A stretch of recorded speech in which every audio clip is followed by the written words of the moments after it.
right, we can dismiss the little ones for children's church. I think Abby has children's church today.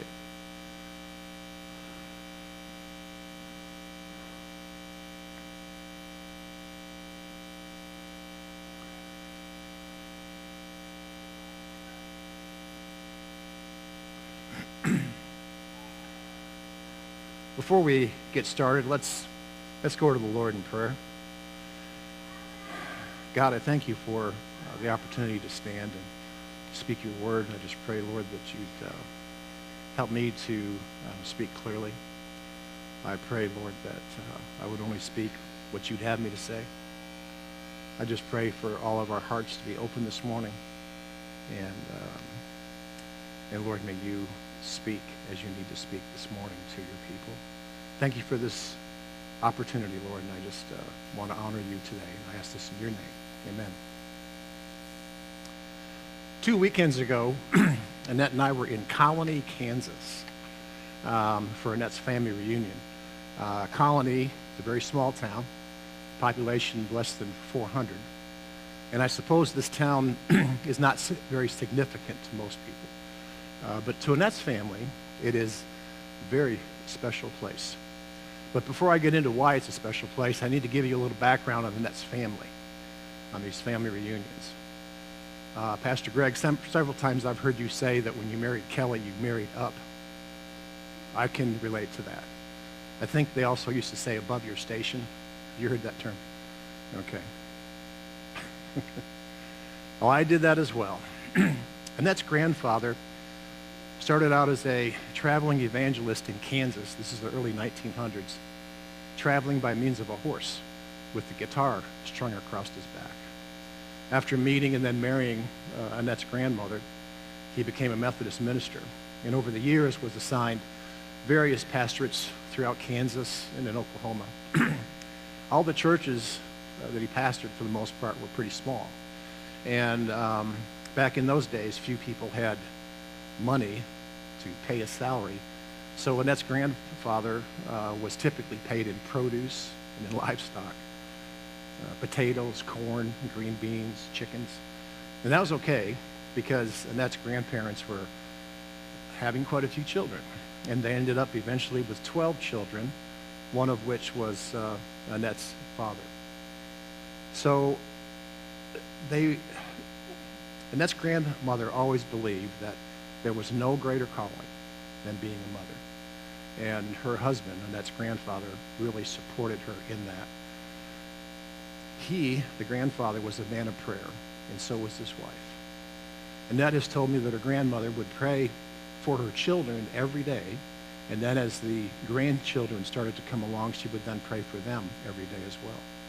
So Annette's father was raised in some very, very humble surroundings, but nevertheless, he had two very godly parents. And these two very humble people trusted God throughout their lives.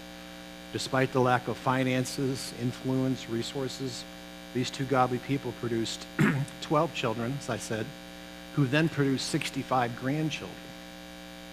And out of this family came doctors of education, college professors, one of which was Annette's dad, engineers, also Annette's dad, a president of a seminary, authors of books, a missionary who spent her entire adult life in Guatemala, PhDs, an Air Force colonel, and many pastors, many missionaries, and former missionaries.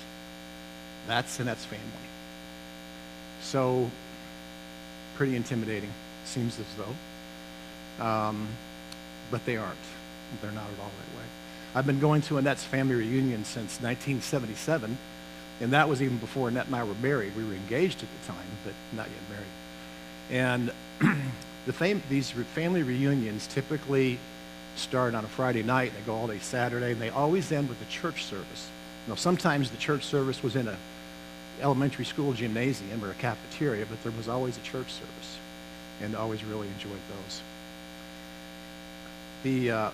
Over the years, I've gotten to know Annette's aunts and uncles and cousins, and I think I look forward to these reunions as much as she does. I've gotten to know these people, and I like to revisit with them, and they're just a fantastic group of Christian people. And it's a real blessing to be able to just visit with them. And I like to visit with them not because they are people of influence, but because they are godly people. They're godly people. And I love the way, every 2 years, they get together and they also celebrate their spiritual heritage. That's really cool that they do that. They may be influential people, but they know they came from parents and grandparents who loved the Lord and trusted him. And that's grandparents didn't have much, but they had their faith in God and they trusted him. This thing of trust, we'll come back to that in a moment. Going back to why Colony is special to Annette's family. Back in the 1950s, Annette's grandfather founded a church in Colony Community Church. And he pastored there for some little over 20 years until he passed away. And then several years later, one of Annette's cousins took over the pastorate, and he just recently retired. He pastored there for almost 30 years. And as I think I mentioned, Annette's family has these reunions every 2 years. And as I said, she's got 64. She had originally, I think, 64, 65 cousins. A few of them have passed away. But at this year, there was 45 of her cousins there. One of her cousins, a missionary, brought the sermon on that Sunday morning into Colony Church. His name is Joel. Joel and his wife, Ellen, they've been missionaries for more than 30 years. And when we visited with Joel and his wife, Ellen, 2 weeks ago, they were getting ready to leave for France. And I think Joel in his early 60s maybe, something like that. Anyway, they're not done. They're still moving on. They're still persevering in their faith, but they're getting ready to leave for France, where Joel will be a pastor of an international church there. As I said, Joel and Ellen are still persevering in the faith, but it's not been an easy road for them. So I want to tell you a story about Joel. In the early 1990s, Joel and his family went to the Ivory Coast in West Africa to be missionaries. And Joel and Ellen started a church that met in their home, and it met in their home for a number of years. And then the church just grew and grew. God greatly blessed the church, and they needed to put up a building, which is typically what happens in those situations. So the church being too large for a home, they looked around, they bought some property, and they actually started construction. And they were all so excited about what God was doing. But while all this was going on, there was the political climate in the Ivory Coast was changing. There was an overthrow of the government, a coup d'etat, as they call it. And just days after the church laid the foundation cornerstone, just days after that happened, things really went south in the Ivory Coast. There was violent mobs running through the streets, beating people, looting, burning homes, burning businesses. And for their safety, Joel and his family were advised to leave the country immediately, which they did. They didn't have any time to prepare, though. They literally packed a few suitcases, and according to Joel, they got the last flight out of the country. They flew to Dakar, which is in Senegal, which is on the west coast of Africa. And after they landed, they literally stood around and looked at each other. What do we do now? Where do we go? I mean, they had no plans. The only plan was get out of town as fast as you can. So they didn't know what to do. So that Joel was there with a few other missionaries that had escaped as well. But they made arrangements to camp out, literally, at a soccer field of a local college. And they were there for several days. And Joel said that during the night, he just couldn't sleep. He was trying to process all these things that happened. And so Joel said that instead of sleeping, he would walk the perimeter of the soccer field. He just kept all night long, just walking. And Joel explained to us that at night, when he was walking around this field, he was talking to God. And Joel stopped at that point and he goes, now I want you to keep in mind that when I say I'm talking to God, that's putting it pretty lightly. Joel was upset, he was grieving, he was angry. He was venting to God is what he was doing. He didn't understand what had just happened. All this work, all this effort, and just having to just within hours leave it all behind. He just didn't understand why God had allowed all this to happen. Their home, his church, all left behind. So Joel states that at this point, one night when he was walking around this soccer field venting to God, he said, I didn't hear an audible voice, but I did hear the gentle whisper. And God was saying to me, your church? No, it was my church. So Joel's like, oh, okay. So God said a few other things to Joel. And he came to understand that what God was asking is, do you trust me? Do you trust me? After he had meditated and prayed about this, he realized that that's what God was saying to him. So, several years later, Joel and his family, they were able to return to West Africa, and they went to Mali, which is just north of the Ivory Coast.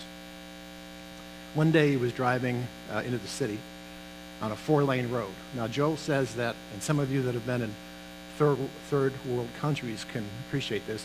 He said, when I say 4-lane road, it's not the kind of 4-lane road you're thinking about. He said it's a 4-lane road with a concrete barrier down the side. There's no shoulder. And on the right-hand side of the road, where there's no shoulder, he said there are carts, donkeys, dogs, bicycles, motorcycles, a mass of people walking into the city. So he's got that on his right, and he's got this concrete barrier on the left. And due to the traffic and the congestion, Joel said he was not driving fast at all. He couldn't drive very fast. And in this group of people on his right were a group of schoolgirls going to school. And they were dressed in school uniforms. They all dressed the same, and they were all holding hands as they walked down this busy traffic way. For no apparent reason, this girl let go of her friend's hands and ran out onto the highway, right in front of Joel.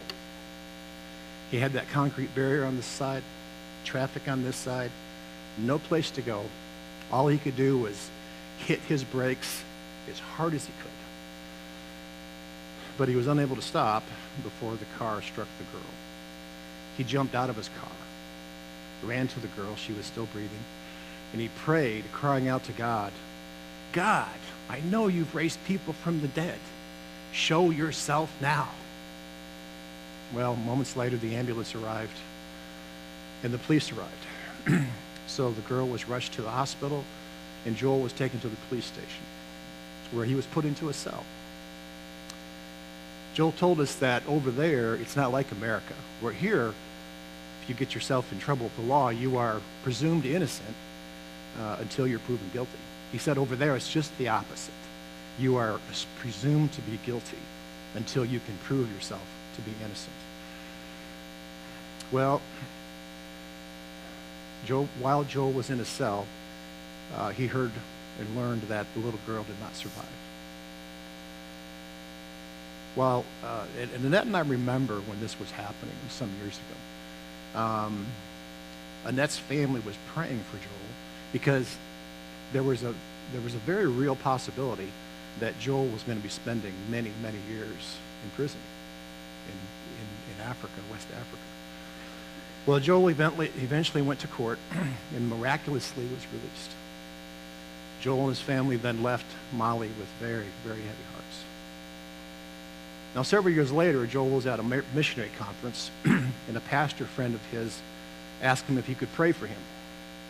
And of course, Joel said, why, sure, I'd be honored. But at the end of this friend's prayer, Joel's friend prayed, and Lord, help Joel let go of the bitterness. And Joel's like, whoa. He told us, it was kind of funny, he said, well, I wasn't bitter till you told me that. But that was, he wasn't expecting that. Bitterness, what are you talking about? I'm not bitter.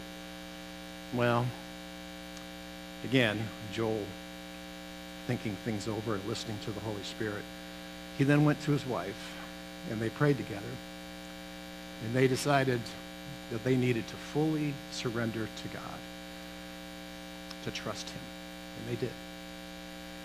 So even though at times Joel had cried out to God, God, do you see what's happening to me? God, do you care? Because sometimes it just doesn't seem like it. Well, Joel had come to where he had learned that God's silence is not a message of indifference. Let me say that again. God's silence is not a message of indifference, but it's a message of his sovereignty. It's a message of his sovereignty. The stuff that terrifies us doesn't terrify God. He's not worried. God's not worried. He's in control. So Joel also learned that God can be found even in the deepest of places. Do you trust me? And Joel was learning that he could say, yes, I do. In Christian circles, we use the word trust a lot. We talk about trusting God, and it's in many of the hymns and songs that we sing. And we should talk about that word a lot. It's found hundreds and hundreds of times in the Bible, and where we are encouraged and urged even to trust in the Lord. Trust in the Lord with all your heart. Lean not to your own understanding. Everybody knows that verse. So God's word frequently urges us to trust God. The word trust, it implies a confidence, a security, and it's a concept that is associated with firmness or something that is solid or secure. Simply stated, we can put our confidence or security in the Lord because we know that God can be trusted. Author and speaker Brennan Manning, some of you may be familiar with him. He's probably best known for writing the book, The Ragamuffin Gospel. He had this to say about trusting God. Manning says, trust is our gift back to God. I really like that. We are giving God a gift. We're giving something back to God when we can say, Lord, I trust you. I trust you completely. He believes, and I think he's right, trust is our gift back to God. Then he also says, trust is a priceless treasure to God. And the only thing that I can think of to relate this, and this isn't the best, but nevertheless, many of us have raised children, and and of course our children are grown, and now we're spending time with the grandkids, which is a real blessing. But when a child is very, very young, and there's times that, and you with children have experienced this, where your child completely trusts you. I used to mess with my kids a lot because they would believe everything I said. So, I'd make up stuff and say stupid things. And they would always believe me. They were like, if that's what Dad said, that's, and it kind of, even though I shouldn't have been messing with them, it still really made me happy and thrilled that my children trusted me so much. They had a complete, total trust in me. And so I can kind of understand that when Manning says trust is a priceless treasure to God, I think that's right. I think that's the way God views it. I think God is delighted when we trust in him. He also says trust is the remedy for fear, anxiety, melancholy, and self-hatred.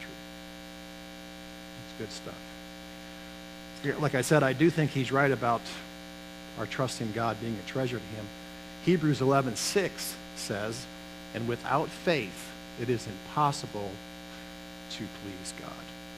So without faith, it is impossible to please God.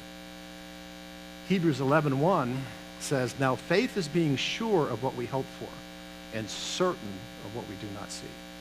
I love that. It is sure and it is certain. Many times in the Bible, the word trust and faith are sometimes used interchangeably. Now faith is being sure of what we hope for and certain of what we do not see. Hebrews 11 is probably one of my favorite chapters in the Bible. And you folks will probably know that many times it's called the Hall of Faith. And here, the author of the book of Hebrews, under the inspiration of the Holy Spirit, provides a list of Old Testament heroes, and these people are being commended for their great faith in God. Includes Abel, Enoch, Noah, Abraham and Sarah, Isaac, Jacob, Joseph, the parents of Moses, Moses himself, Joshua, Rahab. And many of you are familiar with this chapter, but what I really like about this chapter, it starts around, you can look this if you want to, we're at Hebrews 11, but starting in verse 32, and I'm going to read these verses, I want you to try to notice something that I think is really cool. I get the impression, as I read through Hebrews 11, starting with verse 32, that the author, whoever that was, is getting emotional about what he's writing. His emotions are rising because as the verses go on, you can see the intensity of what he's saying increase. So let me read these verses, and you'll see what I mean. So after the writer talks about the people I listed a moment ago, the writer says, "And what more shall I say? I do not have time to tell about Gideon, Barak, Samson, Jephthah, about David and Samuel and the prophets, who through faith conquered kingdoms, administered justice, and gained what was promised, who shut the mouths of lions."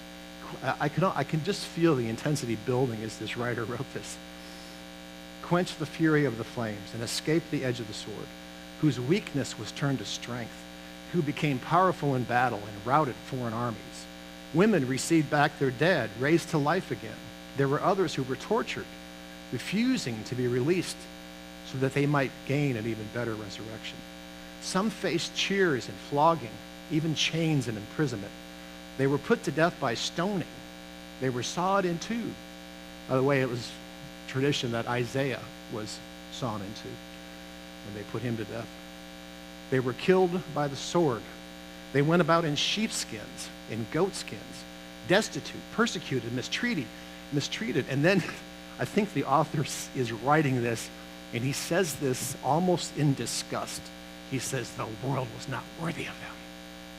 Man, I really like that. After listing all the ways that these people were tortured and killed, and the things they went through, and he's building and building and building, and he comes to the end and he says, the world was not worthy of them. I love that. Then he goes on, says, "They wandered in deserts and mountains, living in caves and holes in the ground.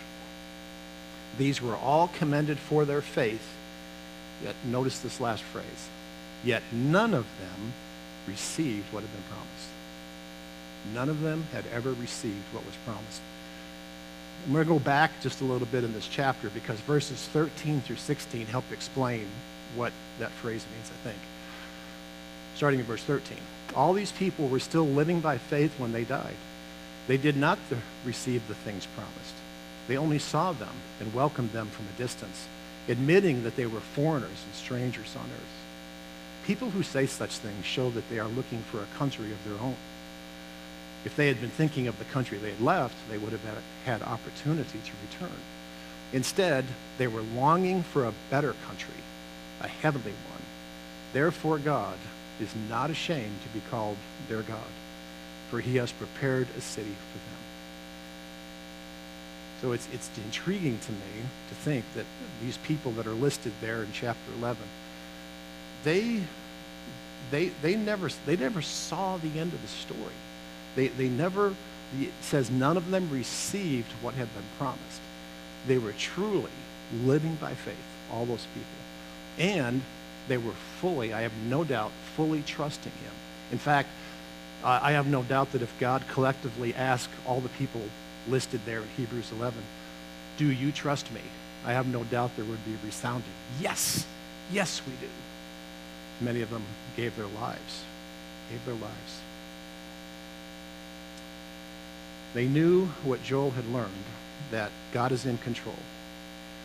Now, when Joel was going through these things where he had to leave his home and the church that they had worked so hard on and many of his belongings, and then when the tragic incident happened with the girl,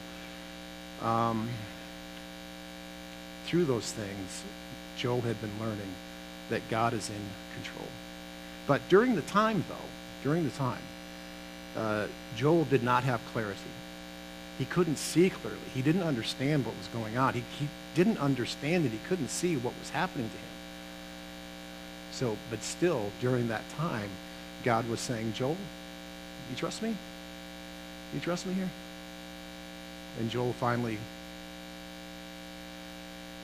relying on God and his strength, Joel was able to say, yes, I do.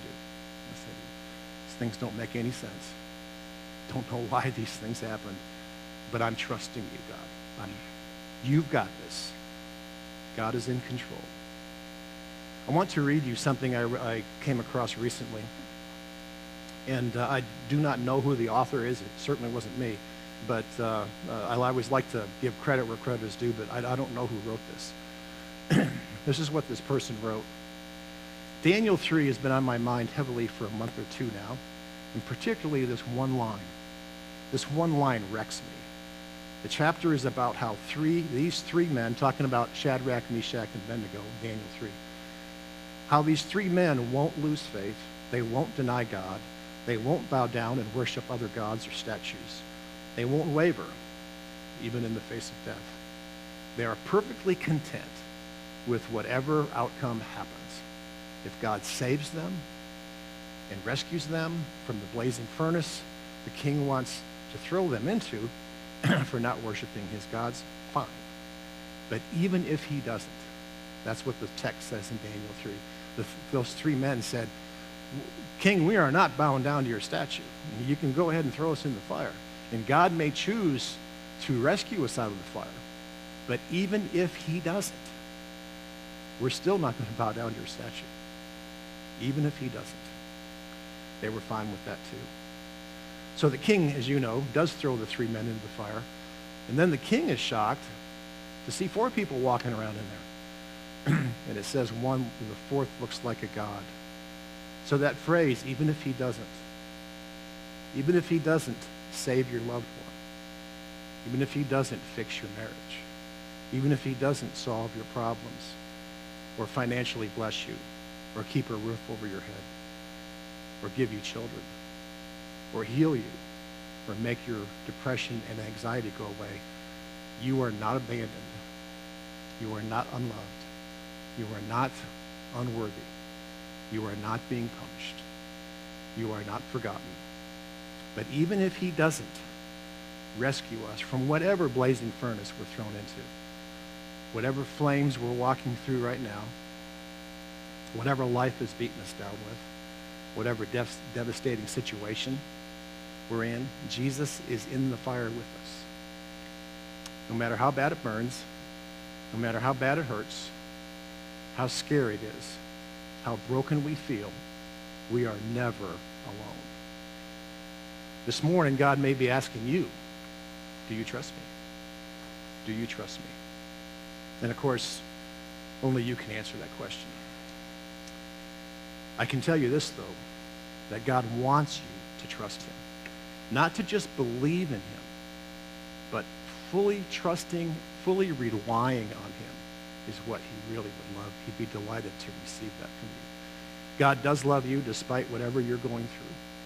A couple of verses that go along with this. In Matthew 11:28, Jesus speaking says, "Come to me, all you who are weary and burdened, and I will give you rest. Take my yoke upon you and learn from me, for I am gentle and humble in heart, and you will find rest for your souls." I love that phrase. You will find rest for your souls. For my yoke is easy and my burden is light. Love that. And then probably one of my all-time favorite verses, 1 Peter 5:7. Cast all your anxiety on him because he cares for you. I think I've mentioned this before. You may have heard me say this before. But when Peter uses that word cast, it literally means to throw this off of you and just throw it onto God. Whatever your anxieties are, he's saying just throw it all to God. Throw all of your anxiety on him because he cares for you. I want to close this morning with something that Annette brought to my attention recently. And again, this is unknown author. I don't know who wrote this, but it goes along with what we're talking about. It's called a time to trust. When is the time to trust? Is it when all is calm, when waves the victor's palm, and life is one glad psalm of joy and praise? Nay, but the time to trust is when the waves beat high, when storm clouds fill the sky, and prayer is one long cry, oh, help and save. When is the time to trust? Is it when friends are true? Is it when comforts woo, and in all we say and do, we meet but praise? Nay, but the time to trust is when we stand alone, and the summer birds have flown, and every prop is gone, all else but God. When is the time to trust? Is it some future day when you have tried your way and learned to trust and pay by bitter woe? Nay, but the time to trust is in this moment's need. Poor, broken, bruised reed, poor, troubled soul, make speed to trust thy God. When is the time to trust? Is it when hopes beat high, when sunshine gilds the sky, and joy and ecstasy fill all the heart? Nay, but the time to trust is when our joy is fled, when our sorrow bows the head, and all is cold and dead, all else but God. That's exactly right, Stryker. And that's what God tells us in his word. The time to trust is always. But I know that, well, I need to rephrase what I was just going to say. I have never been through things like Annette's cousin Joel went through, what he experienced in Ivory Coast, what he experienced in that country of Mali. And it's very difficult for Joel, to relay these stories without breaking down and getting emotional. Some of these events happened years ago, but he and his wife Ellen, and there's another story I could tell you, and I don't want, I decided not to share it with you, but just not many years ago, they had a son, 22 years old. He just graduated college, big husky guy, sportsman, and just had the world in front of him. And God took him just like that. Wow. I've never had that happen to me. I've never had to flee a country with nothing but a suitcase. Thank the Lord I've never been through a tragic thing like Joel did, where the tragic story where the little girl died. Now, in those times, boy, it takes a lot to say, yes, I trust you. But Joel came to that. He didn't at first. As I said, he didn't at first. He was mad at God because he lost his church, and God had to straighten him out on that one. A lot of things just didn't make any sense. But Joel did come to the point where he had learned, yes, I do trust you.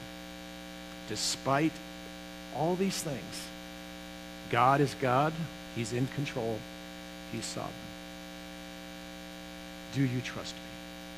I pray that you can answer that with a positive. And what Biker said is really true. The time to trust God is always. However, like Joel shows us, there's times when that's not easy to do. But nevertheless, God is delighted in us when we do that. So as the worship team comes up, we're going to have an invitation. And if you feel God speaking to you this morning, you may be a believer. Maybe you've been a believer for a long time, but you're realizing that, well, I can say, yes, I'm a believer, but as far as whether I'm really trusting God, if God were to ask me, do you trust me? Like I said, only you can answer that question. But when the worship group sings, and if you'd like to come forward and have somebody pray with you, there'll be folks that will be more than happy to pray with you while we have this time of invitation. So let's stand as we sing this morning.